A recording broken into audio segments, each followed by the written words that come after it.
আজ 15ই আগস্ট, ভারতবর্ষের স্বাধীনতা দিবস। আচ্ছা, আমরা সত্যিই কি স্বাধীন? আমরা কি সত্যি স্বাধীন ভারতের নাগরিক?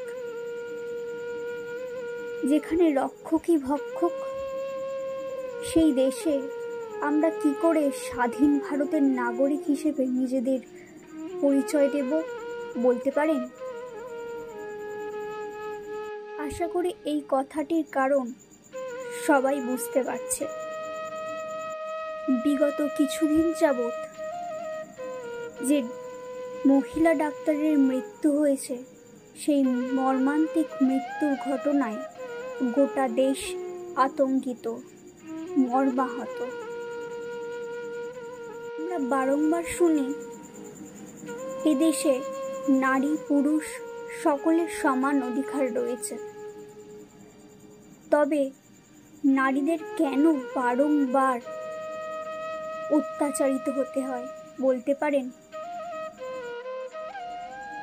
এই ডাক্তার যিনি আমাদের প্রাণ বাঁচান, তার প্রতি আমার বিনম্র শ্রদ্ধা জানিয়ে এবং তার প্রতি যে অত্যাচার হয়েছে, সেই অত্যাচারের প্রতিবাদে আমিও সামিল হতে চাই। তাই তার প্রতি প্রতিবাদের ভাষা জানিয়ে আমি আমার একটি স্বরচিত কবিতার মাধ্যমে তার প্রতি অন্যায়ের প্রতিবাদটি তুলে ধরার প্রচেষ্টা করছি। আমার একটি স্বরচিত কবিতার মাধ্যমে। কবিতার নাম মহিলাদের নরক যন্ত্রণা। তোর খুব ভালো হবে রে, সুখে শান্তিতে খুশিতে থাকিস, এ কথা সকলেই মুখে বলে।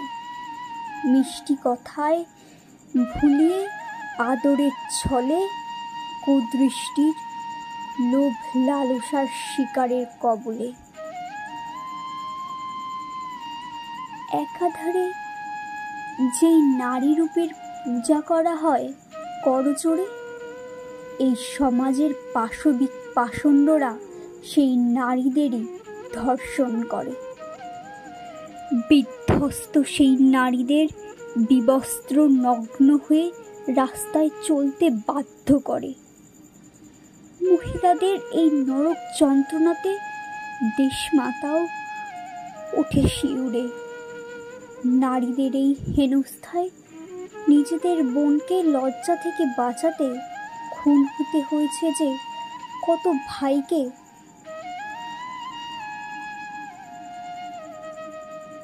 আইনের চোখ বাঁধা। তাই কি সত্যি আইন অন্ধ? তবে কেন সে মরতে হয় প্রতিবাদের প্রতিরোধকে? এই দেশের সব মহিলাই মাতৃসম, মহিলারাই মাতৃশক্তির প্রতীক। তবু কেন এই নির্যাতন নারীর প্রতি? কিসের কারণ মানুষ এতটা অমানবিক? এই সমাজে দেবী রূপে নারী শক্তির কথা তো সবাই বলে। নিজেদের মনে আশ মেটাতে দেবীরূপী নারীর কথা কি করে যায় ভুলে সকলে? তাই কি নারীর দেহটাকে পশুর মতো মাংসরূপে ছিঁড়ে খুবলে খায়? তার কি যায় সকলে সবকিছু ভুলে? কোথায় নারীর স্বাধীনতা? কোথায় নারীর সম্মান? কেন তারা পথ চলবে শঙ্কার ছলে? মহিলা থেকে মহিলা, এ তো একটার পর একটা মাংস। ভাই, স্বাধীন হয়েছে সবাই, কিন্তু পরাধীনতার শেকলে বাঁধা শুধু মহিলারাই। মহিলাদের লাঞ্ছনা শুধু তাদেরই নয়, এই লাঞ্ছনায়, এই লজ্জায় লাঞ্ছিত করা হয় সমগ্র মহিলাদেরকে। যারা মেয়েদের শুধু ভোগ্যের বস্তু মনে করে, ধিক্কার জানাই সেই সব মানুষকে, ধিক্কার এই দেশের সমাজকে।